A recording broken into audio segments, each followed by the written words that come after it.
अस्सलाम वालेकुम गर्ल्स, कैसे हो आप सब। आज जो है नेक्स्ट थ्योरी हमने पढ़नी है विच इज़ कॉन्टीजेंसी थ्योरीज़। सबसे पहले तो कॉन्टीजेंसी का क्या मतलब होता है, कोई भी अनसर्टेन इवेंट या कोई भी ऐसी चीज़ जो कि प्लान ना हो, अनसर्टेनली जो है अकर हो सकती है, ठीक है, सिचुएशनल हो। दूसरी बात ये, इसमें आप अल्टरनेटिव प्लान्स जो हो वो बनाते हो कि जस्ट लाइक अगर एक सर्टेन सिचुएशन है तो उसके लिए आपके पास प्लान ए है, इसी तरह एक दूसरी सर्टेन सिचुएशन है उसके लिए आपके पास प्लान बी है। इसी तरह से डिफरेंट सिचुएशंस को देखते हुए आपके पास डिफरेंट प्लान्स हैं।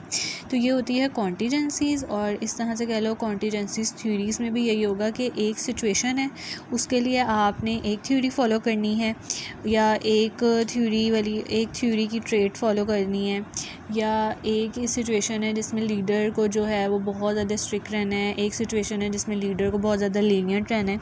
ये हम इस तरह से देखेंगे, ठीक है। सबसे पहले हम देख लेते हैं, इसमें इन्होंने कहा हुआ है द फील्डर मॉडल। फील्डर कौन था, ये जो था इसने एक थ्योरी कंपोज प्रेजेंट की थी विच इज़ द थ्योरी, इसका नाम है Fiedler contingency model. The theory that effective groups depend on a proper match between a leader's style of interacting with subordinates and the degree to which the situation gives control and influence to leader. अब इसने बात ये की है, जो leader है ना, leader की लीडरशिप के स्टाइल पे बहुत ज़्यादा बेस करता है कि वो कितना ज़्यादा प्रॉपरली इंटरेक्ट कर रहा है अपने सबऑर्डिनेट्स के साथ, प्लस उसके पास कितनी पावर है, कितना कंट्रोल है, या कितना किस हद तक वो इन्फ्लुएंस कर सकता है अपने सबऑर्डिनेट्स को। पहली बात तो ये होगी, ठीक है। फर्स्ट थिंग ये देख ली कि उसका लीडरशिप जो स्टाइल है वो किस तरह से इंटरेक्टिव है विद हिज सबऑर्डिनेट्स, और दूसरी बात ये कि उसके पास कितनी पावर है या कितनी अथॉरिटी है कि वो उन्हें इन्फ्लुएंस कर सके फॉर सर्टेन टास्क। अब यहाँ पे इन्होंने एक और बात बीच में ये की है, with the model the individual leadership style is assume to be permanent. Means के जो ये मॉडल हम पढ़ेंगे इसमें जो इंडिविजुअल का लीडरशिप स्टाइल है वो सेम ही होगा, मतलब वो परमानेंट होगा। लेकिन क्या होगा कि आप एनालाइज करोगे डिफरेंट लीडरशिप स्टाइल्स को, एक ही पर्सन के एक ही होगा, डिफरेंट लीडरशिप स्टाइल्स हो सकते हैं डिफरेंट सिचुएशंस। जस्ट लाइक एक बंदा है, ये मैं बाद में समझाती हूँ, पहले आ जाओ। द लीस्ट प्रेफर्ड कोवर्कर, ये क्वेश्चनियर है जिसमें क्या होता है, an instrument that purpose to supports to measure whether a person is task और रिलेशनशिप ओरिएंटेड। अब ये क्वेश्चनियर्स जो हैं ना, वो आपके जो सबऑर्डिनेट्स हैं या जो आपके वर्कर्स हैं वो फिल आउट करेंगे, ठीक है। अब इसमें पूछा क्या जाएगा कि आपने बताना है whether a person is task oriented या whether a person is relationship oriented, ताकि आप उनके रिस्पोंडेंट से जो है वो सवाल पूछो। अब जो कोवर्कर्स हैं वो अगर आपको हाई LPC स्कोर देते हैं, जिसका मतलब ये होगा कि आपके और जो आपके सबऑर्डिनेट्स हैं उनके साथ जो थे बहुत अच्छे ताल्लुकात रह चुके हैं, तो आप जो भी लीडर है वो स्पेसिफिकली रिलेशनशिप ओरिएंटेड हो जाएगा, ठीक है। ये उसकी एक लीडरशिप स्टाइल हो गया जो कि परमानेंट हो गया। इसी के ऑपोजिट आ जाओ, जो दूसरा है कि अगर आपको लीस्ट प्रेफर्ड कोवर्कर दिया जाता है तो इसमें आपका अनफेवरेबल टर्म्स आ जाती हैं, जिसमें आपको लो LPC स्कोर मिलता है। तो आप जो हो बहुत ज़्यादा रिलेशनशिप ओरिएंटेड नहीं हो, आप जो हो एम्प्लॉयज़ के साथ या सबऑर्डिनेट्स के साथ बहुत ज़्यादा हार्ड एंड फास्ट रूल रखने वाले, काम निकलवाने वाले, प्रोडक्टिविटी और टास्क ओरिएंटेड हो, ठीक है। ये दो लीडरशिप स्टाइल्स हो गए। फर्स्ट वन मैंने कहा कि कौन सा, जिसमें आप रिलेशनशिप ओरिएंटेड हो, जिसमें आप कंसीडर करोगे, जैसे हमने कंसिडरेशन में पढ़ा था उस तरह ही आप कंसीडर करोगे आपके जो एम्प्लॉयज़ हैं, आप उनके साथ एक अच्छा कह लो इन्वायरमेंट रखते हुए काम करना चाहोगे और बहुत ज़्यादा लीनियंट हो गया। लेकिन जो दूसरा है वो बिल्कुल इसके ऑपोजिट होगा, और यहाँ पे आप अपने काम को बहुत ज़्यादा इंपॉर्टेंस दोगे और अपने काम पे लोगों से ज़्यादा फोकस रखोगे, मतलब एम्प्लॉय से ज़्यादा अहमियत उन्हें दोगे और बहुत ज़्यादा टास्क ओरिएंटेड हो गए, ठीक है। अब यहाँ पे इन्होंने बात की है कि जो लीडरशिप स्टाइल्स होते हैं उसमें इफ़ेक्टिवनेस कैसे आती है कि जब कोई लीडर है ना तो वो कॉन्टीजेंसी जितनी भी सिचुएशंस हो जाए उनमें इन तीनों में से कोई एक काम जो है वो कर रहा होता है। इन तीनों में से समझ लें plan A, plan B, plan C है। सबसे फर्स्ट पे आ जाता है लीडर मेंबर रिलेशन। ये वो डिग्री है, is the degree of confidence, trust and respect members have in their leader. Leader member relations में आ जाएगा ये कि आपका जो भी लीडर है आप उसमें कितना कॉन्फिडेंस रखते हो, कितना ट्रस्ट रखते हो, कितनी रिस्पेक्ट करते हो, और आपके जितने मेंबर्स हैं वो आपके लीडर को कितना ज़्यादा कह लो ओबे करते हैं, ठीक है। फर्स्ट वन आ गया। सेकंड वन है टास्क स्ट्रक्चर।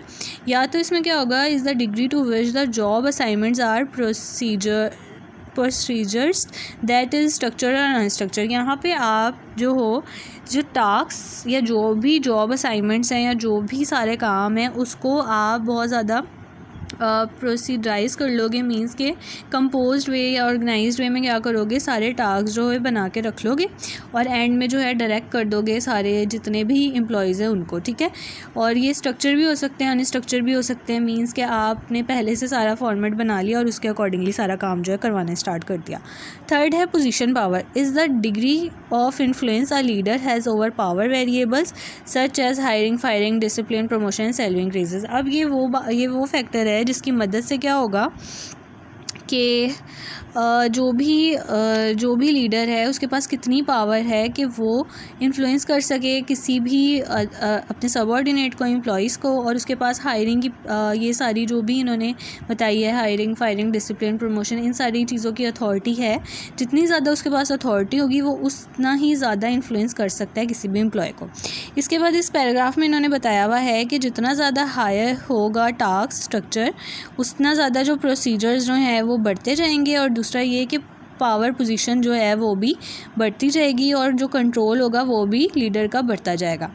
अच्छा, very favourable situation in which the leader has a great deal of control might include a payroll manager who has the respect and confidence of his और his employees, good leader member relations, activity that are clear and specific such as waste computation, check writings and report filing, high task structure, ठीक है।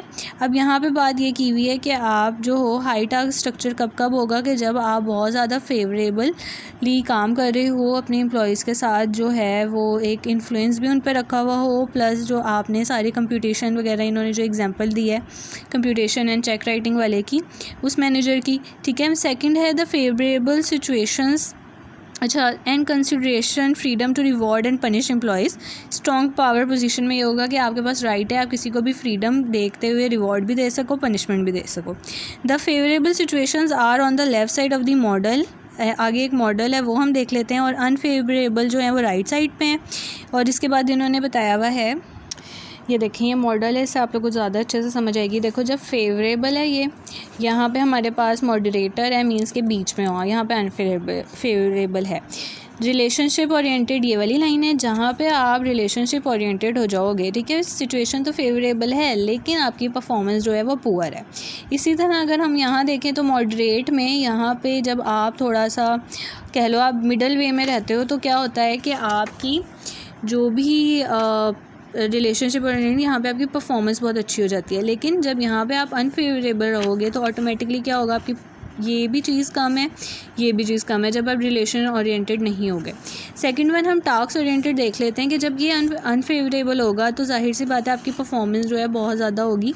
क्यों? क्योंकि यहाँ पे आप क्या कर रहे हो, यहाँ पे आपकी परफॉर्मेंस जो है वो बेटर होगी। लेकिन जो यहाँ अगर आप देखो जो हमने टास्क ओरिएंटेड देखा है, यहाँ पे अगर फेवरेबल बैलेंस आ रहा है ना, तो यहाँ पे अगर आप मॉडरेट हो तो इतनी अच्छी आपकी परफॉर्मेंस नहीं है। यहाँ पे आप हार्ड एंड फास्ट रूल नहीं कर रहे, यहाँ पे दो जगहों पे आपकी परफॉर्मेंस जो है फिर भी फेवरेबल आ रही है। दूसरी बात यह आ जाएगी कि ये कोऑर्डिनेट्स देख लो, यहाँ पे इन्होंने कहा है 1, 2, 3 और 7 एंड 8, इधर जो है परफॉर्मेंस बेटर है, जबकि जो रिलेशनशिप ओरिएंटेड है जिसमें 4, 5, 6 है, यहाँ पे मॉडरेट सिचुएशन में आपकी परफॉर्मेंस बेटर है, अदरवाइज़ जो सिचुएशन है वो इतनी अच्छी नहीं है, ठीक है। तो ये था, ये पूरी थ्योरी थी। तो इसके अलावा अगर किसी को कुछ समझना है तो वो पूछ लेना।